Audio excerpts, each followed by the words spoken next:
The Bliss Business Podcast, the show about empathy, connection, and consciousness in business. Today's episode is brought to you by Zero Company, your paid search, social media, and programmatic ad experts. Hello and welcome back to the show. Do you want to disrupt an industry? To do that right, you might want to take an empathetic approach to your vision and your leadership. The music industry has been one of those leading examples of disruptive technology, and we're going to dive into that today with our guest. I'm Steven Sakach here with Mike Liwski. Mike, introduce our guest today. Yes, thank you, Steven, and definitely for our Bliss Business Podcast listeners. Let me tell you a little bit about Andrew Antar and really why he's the ideal guest for the topic today. Andrew, for one, is a visionary entrepreneur, leader, thought leader, and innovative disruptor focusing on transforming the music industry.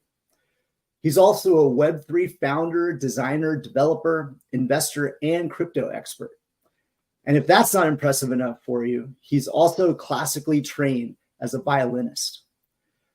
He's the founder and CEO of Tune.fm, which we'll talk a lot more about today.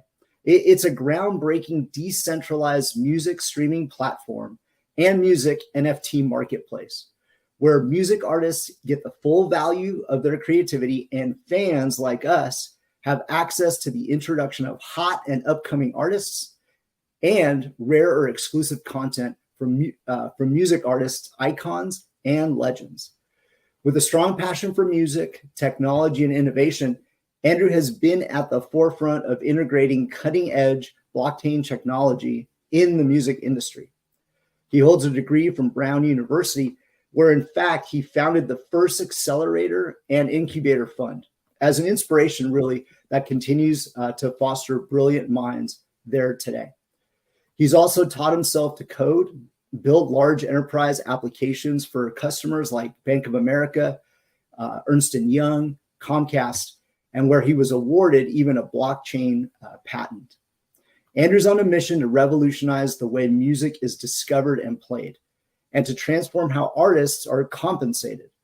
By increasing music artist compensation through crypto and micropayments by up to 100x compared to other music streaming platforms, he's democratizing the industry. Andrew's visionary approach and the immense potential of Tune.fm's model and vision have captured the attention of investors, and he's secured over $80 million in funding. The Bliss Business Podcast is featuring Andrew because he exemplifies empathy and leadership by empowering musicians to really receive the fair compensation of their work and creating a platform that prioritizes artist and fan engagement, embodying people-centric principles through innovative technology and equitable solutions. So, Andrew, welcome to the podcast. Thank you. Thanks for having me. Yeah, thanks, Mike. Andrew, Mike mentioned a bit of your background. Can you share a little bit about kind of your journey? What inspired you to create Tune.fm? Was there an aha moment for you? Yeah, well, I've always been in music my whole life. Since I was 4 years old, I was a classically trained violinist. I played in many orchestras. I won some competitions. I toured the world with orchestras. And then I got an electric violin and started jamming out, playing with bands, playing different genres, jazz, bluegrass, rock and roll, everything.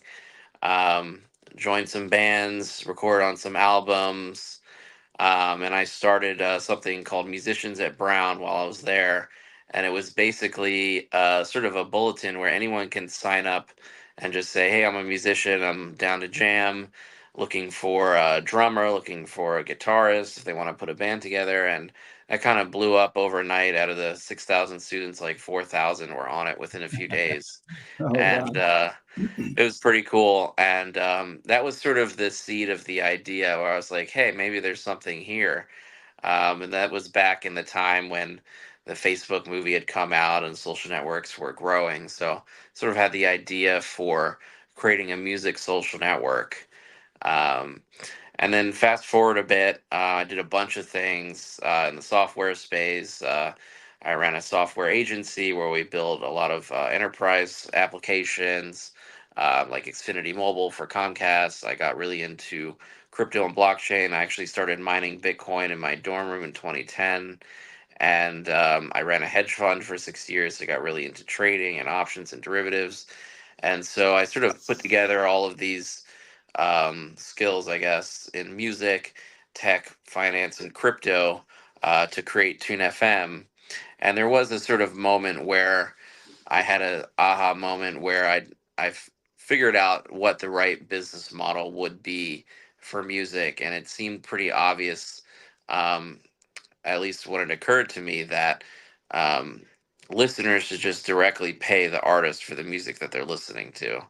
And so, just in conversation, I came up with the phrase, "When the music gets played, the artist gets paid," and that really stuck. And then I went on a mission to figure out how to make that possible. And it wasn't possible with fiat currency, banks, credit cards. It wasn't possible with Bitcoin or Ethereum or any sort of layer two or any one of the other technologies out there. And then I stumbled upon a next generation blockchain technology called Hashgraph and decided to build the company based off of that. And so that's, in a way, how I came to it. I imagine when you had that sort of aha moment, the music industry, I think about, I've talked about this in the past, there's a lot of resentment sometimes, and businesses can kind of take advantage. There's an opportunity there when there's resentment in the industry. And you've seen this in the music industry, right? There's sort of this resentment with the artists, certainly, you know, with technology and stuff, the early days of the internet and things like that. What impact do you hope Tune.fm will have on the music industry in terms of creating a more just and empathetic ecosystem? Yeah, so the music industry is unique in the sense that it's woefully under monetized. It's using a lot of archaic legal structures that date back hundreds of years and haven't really been updated. And it's also a very predatory industry. There's a lot of sketchy business, a lot of scams, a lot of taking advantage of artists. And so when I would hear countless stories over and over and over again of artists getting screwed over or not getting paid, or finding it impossible to break out, and the only thing spinning on the radio is the 10 same songs, and they all sound the same, and there's nothing really valuable about them. They're all produced in such a way for a specific sound. There's not really much art left.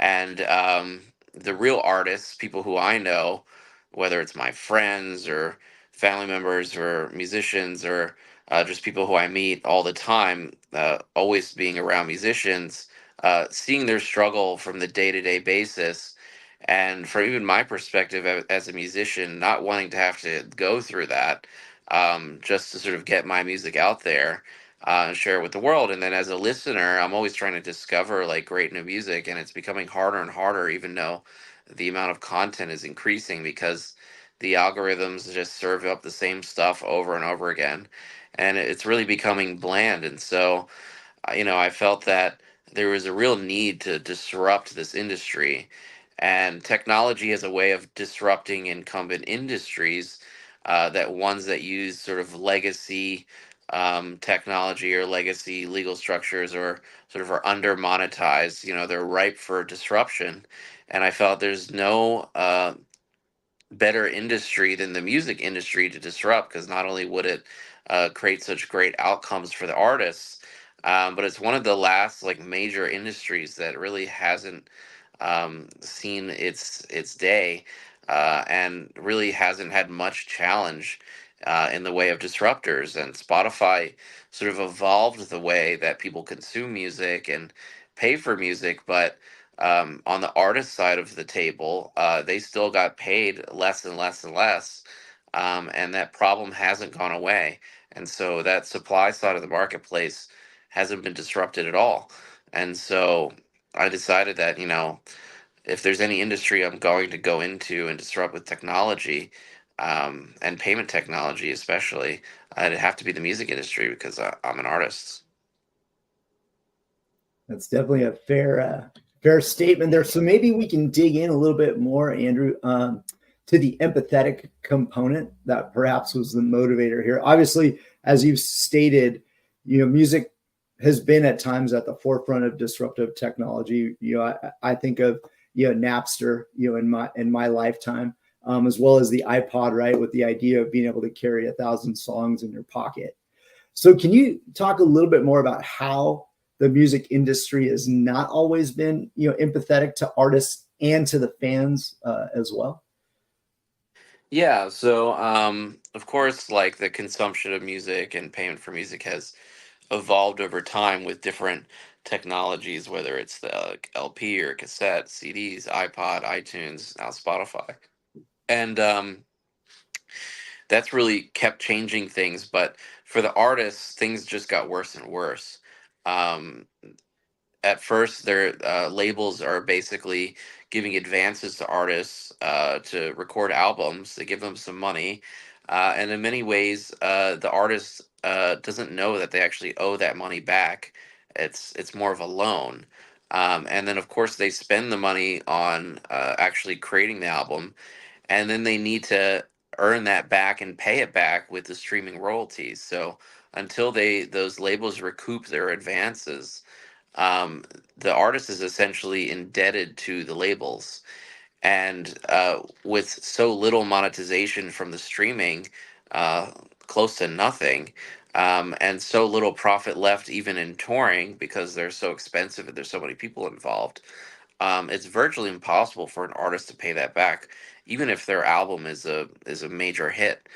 And so they basically become indentured servants to the labels, and everything that comes out of their music, in terms of earnings, goes directly to the rights holders.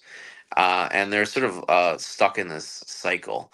And then things started getting worse when labels started signing 360 deals. So they say, okay, it's not just the music, but it's everything you're doing, whether you're selling merchandise, you're touring, you're doing meet and greets, you're whatever money you could possibly collect, just being an artist, that's included in what's owed to us as a label.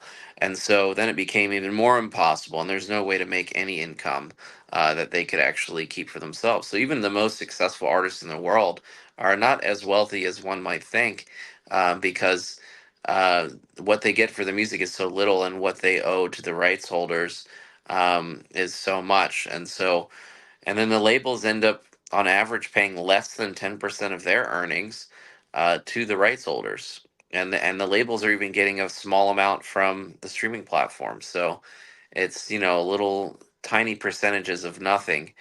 And the artists really get screwed at the end of the day.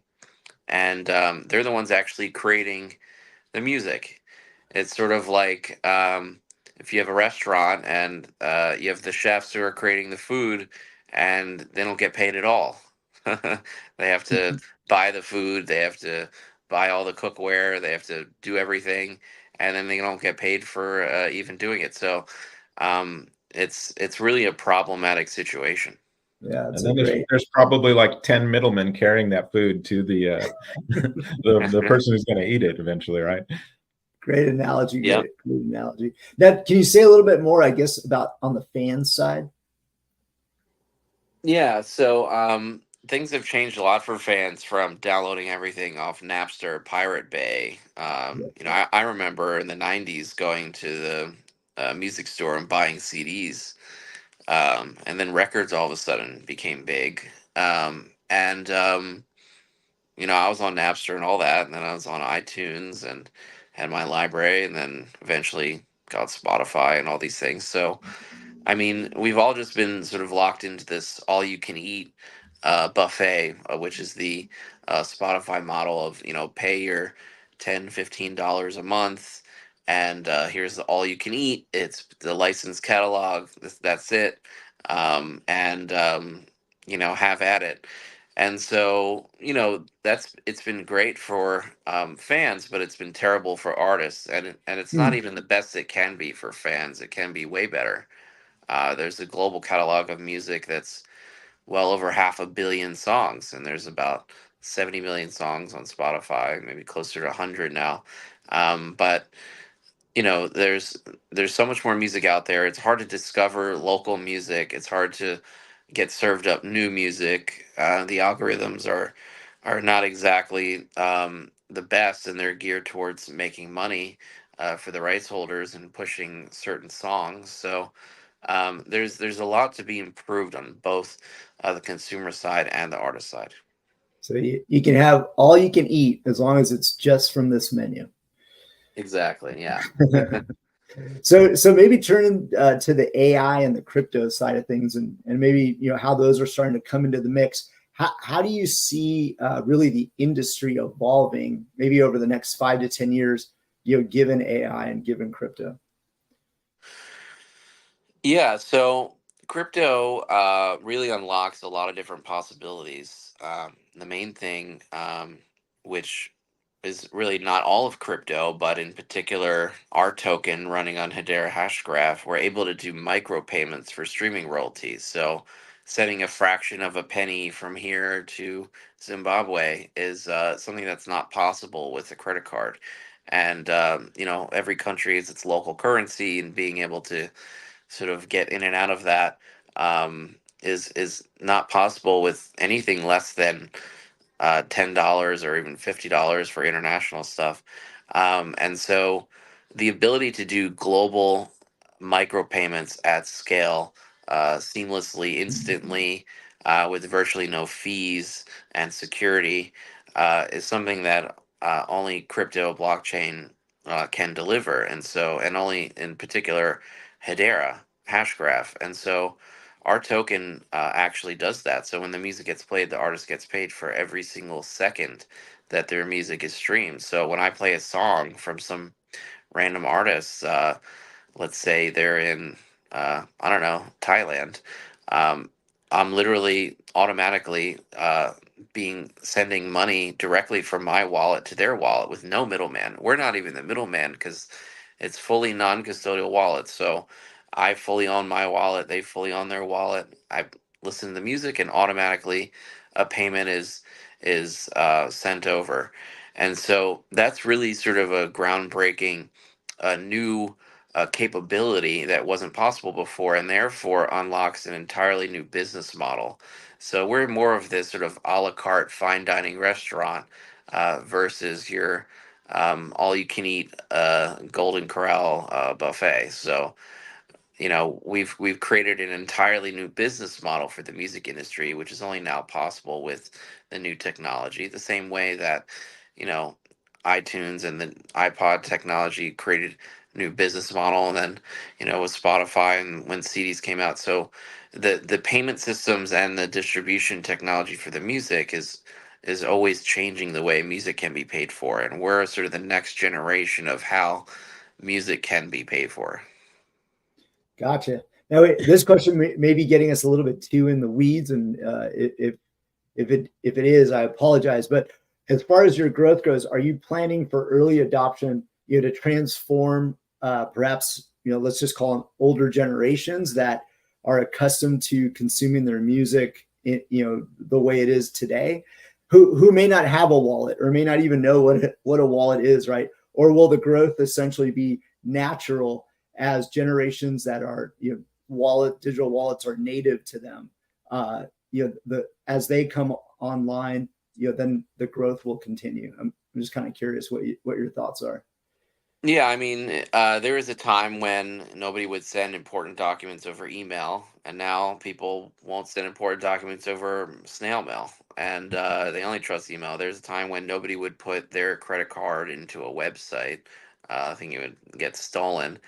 And now people buy things on Amazon all the time.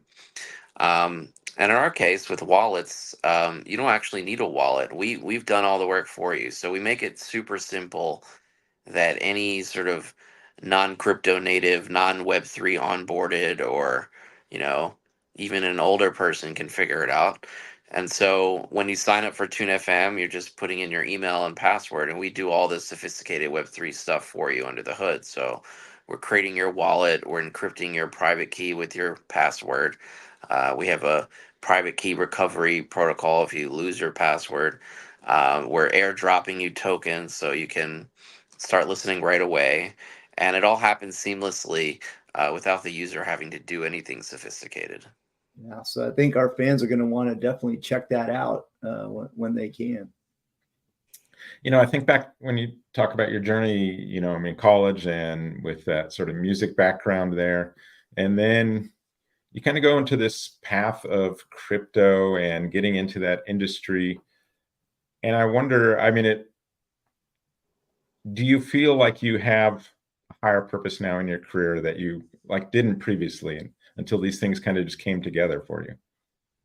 Or have you kind of always approached business that way? Yeah, I mean, obviously there's always the drive to make money, and something like, trading and doing those types of things are just very straight up monetary. But with the music project or Tune FM, I've definitely felt a lot more purpose in what I'm doing, and I can't tell you how many times people have said thank you so much what you're doing, and like even say, what the mission of your company, resonates with me to my core. I got a long letter yesterday from a music industry veteran who was just going on and how he was so grateful and thankful that I was even doing this. And I've heard that in so many ways from so many people, and I mean, it really just keeps me driven to accomplish this goal and to really change the way things are done, because everyone understands what we're doing, why we're doing it, and the value in music, and how artists are getting screwed over. And everyone complains about Spotify and how they get paid nothing from streaming, and all the ills of the sort of evil empire of Spotify and the labels. And we're really the sort of antidote, white knight savior of that, to all these problems. And we're just getting started. Yeah, I mean, that's what I was talking about with resentment being an opportunity, is just there's so many problems there and people are just waiting for something to come along, and you kind of have these couple technologies, coming into play that are just making it so much easier. What have you learned about this journey though that maybe hasn't been easy? Well, nothing about this is easy. Let me tell you. Um, yeah, I mean, everyone's been waiting for this to happen. I've also heard countless times we've been waiting for a platform like this our whole lives, or we've been searching for years and finally you did it, or I had the same idea and could never even think about trying to do this. So glad you're actually doing it. And I hear this kind of thing all the time, but there's so many things working against us, which Yeah. makes it astronomically challenging, more than any other startup. I could have just done some sort of B2B SaaS company and get a couple customers and some subscriber revenue and raise 10 million and VC and scale that up with ads and then exit, sell to some other company. And like, that's a very easy, tried and true pathway in Silicon Valley. It's been done thousands of times. Everybody knows, and that's really the game over there. Um, but there's several things that I've chosen to do with Tune FM that have made things, way more challenging and sort of non-traditional. And I'm proud of choosing the hard road every single time. Just the fact that I'm in the music industry will turn off 98% of investors, basically saying, "Hey, like, we're not going to touch the music industry with a 10-foot pole." That's literally what Mark Cuban says. I'll never invest in a music company. It's a disaster. The way the industry is, there's so many. I've heard from another guy. There's so many dead bodies all over in the music industry. Everyone and their grandmother tries to start some music app, and they all fail, like with almost 100% rate of failure. And it's totally true. It's a very difficult industry to sort of break into. Then there's the fact that we're a consumer product, so the table stakes are astronomically higher, like orders of magnitude higher. You need millions and millions of users for anyone to even take you seriously, versus a B2B company. If you have a dozen paying customers, you're really in business. And so, but Yeah. with consumer, the also this table stakes for the product are way higher. It's got to be 10 times better, not just sort of solving one little niche thing. You got to be 10 times better than competitor who's got billions and billions of dollars behind them. We're talking about Apple and Spotify, $60 billion market cap, Apple $1 trillion, multi-trillion-dollar market cap. We're competing with the biggest people in the world trying to do something that's 10 times better than them, and they have all the resources to make it incredible, to hire the best talent and everything. Then there's the fact that we're doing it as a marketplace. So just the fact that we're even allowing artists to upload their music. Like Spotify doesn't allow artists to directly upload music and distribute for there. You have to go through a distributor and pay all kinds of money and all these things. And then, we even a small decisions, or they're pretty big decisions, like only allowing artists to upload their lossless uncompressed masters and not MP3s. So therefore, somebody can't just upload a Jay-Z song or a Wu-Tang song, and they have to upload their masters. And so that allows us to have the highest possible quality of music streaming, totally lossless streaming. But that takes a lot of technology and a lot of investment to be able to handle these massive files. These albums are many gigabytes. A single song, I mean, a few hundred megabytes. So just dealing with that from a tech standpoint. And So then you the need final that thing. positive. You need that positive feedback from people, right? Because you're you're going through all this for them, really, to build this. And Yeah. it's like, yeah, it looks Yeah, simple, exactly. Yeah. sounds simple, but it's like there's a lot going on here to get Yeah, it and from the A to final B. thing I'll say is the fact that we're in Web3 and crypto, which is You haven't even mentioned that yet. most So traditional. Yeah, I haven't even gotten there. Like most people, either they're turned off by it or they're not familiar with it, or it's uninvestable. There's no regulatory clarity. It's a gray area, and most institutional investors can't touch that type of thing. And there's so many challenges with the technology, and it's very nascent, and a lot of things are broken, and there's a lot of degenerates and a lot of scams and issues, and so it's like every biggest challenge stacked up all together into one impossible sandwich here, and I just decided to go for it and take a bite out of And we it. To and we continue applaud the you for food that. analogies here, we got a lot of food analogies. I'm starting to get hungry. It's close to lunchtime. I know, maybe I'm But just hungry. well, we applaud you certainly for that, Andrew. And I can just even sense the passion coming through from you. And obviously you mentioned kind of like your mission a little bit. So but you can't just ride just on that, right? To keep it going. I'm sure you've had some success stories. We know you're still in beta, but what are some of the early success stories that you could share with us? Both either on the the artist side or the fan experience. I know you've mentioned the letter from industry insiders, but what have been some of the success stories thus far? Yeah, well, we've definitely notched a couple wins. Very early on, I met with a guy named Matthew Knowles, who's Beyonce's father, and he basically said, "I love this. I want my entire catalog on board." He's a whole label with thousands of songs and hundreds of artists, and including he has the rights to several Beyonce live albums, and we were able to ingest that whole catalog and put it up on Tune very early on and sort of stock the store with a lot of amazing material, whether it's Solange or Shaka Khan or Beyonce. And I'm able to tell people, hey, Beyonce's on our platform. And so that was pretty cool. And then, another win was when we first started with Hedera. We were picked out as a sort of leading candidate to be part of this accelerator in Hong Kong, and we were able to get 100,000 from Animoca Brands, which is a big player in the industry, and moved out to Hong Kong for a bit and started building on Hedera.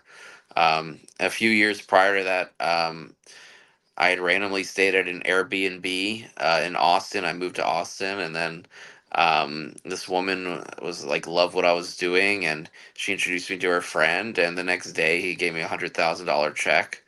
And so things like that. Our first angel investors, Andy Hertzfeld, who co-created the Macintosh, going back in time, and then forward, now that we've closed 80 million in funding with the token, just sort of came out of nowhere all of a sudden.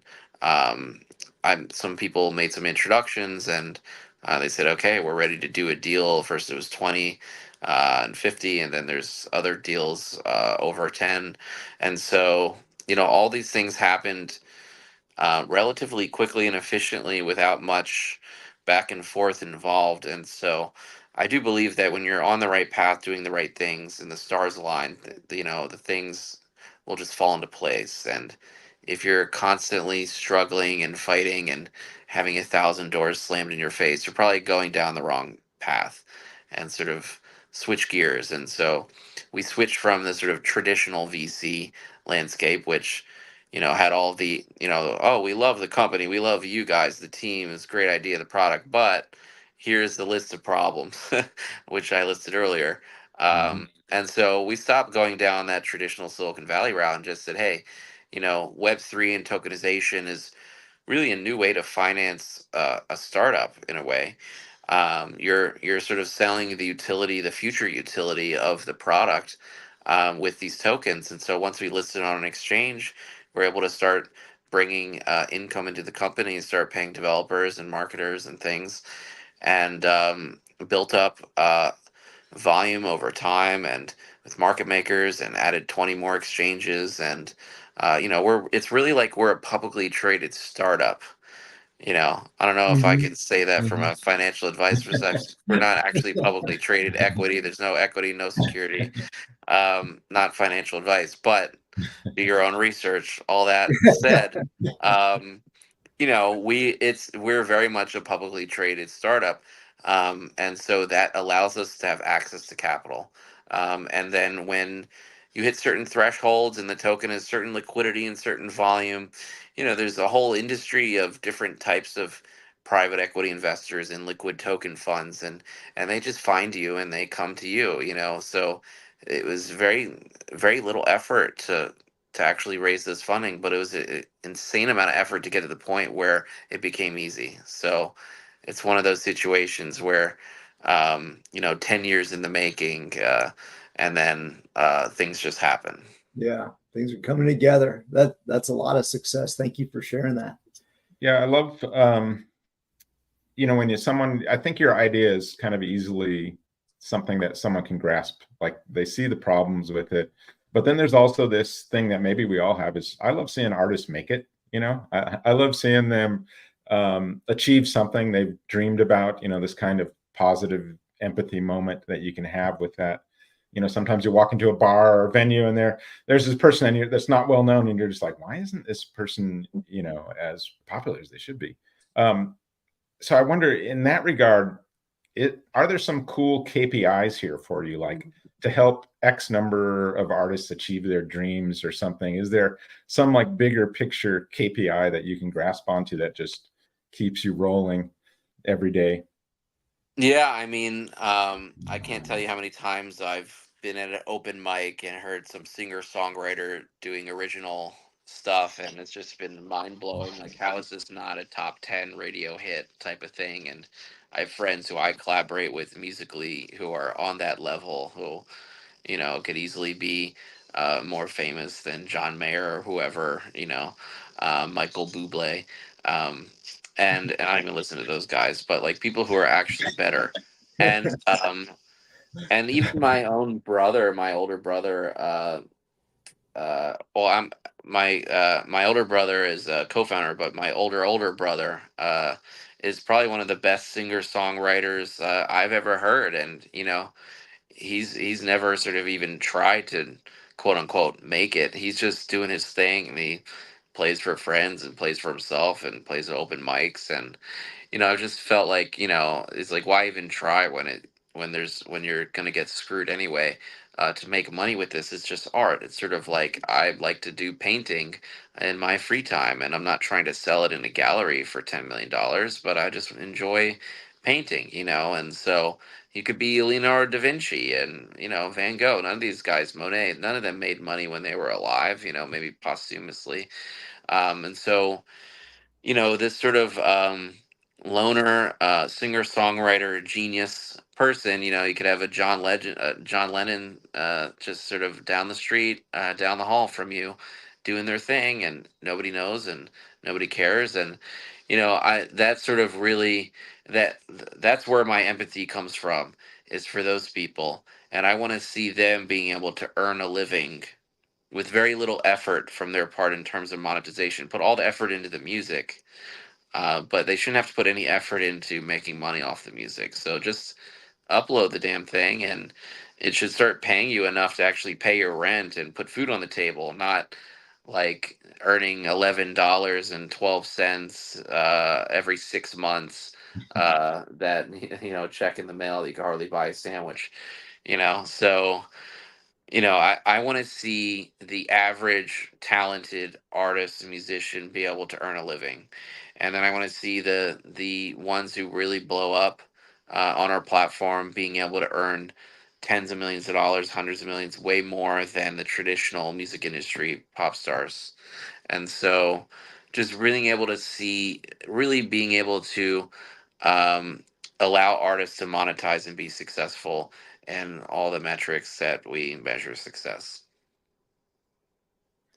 Yeah, it's a beautiful thing, right? So listen to Andrew's point there, right? About just upload the darn thing, right?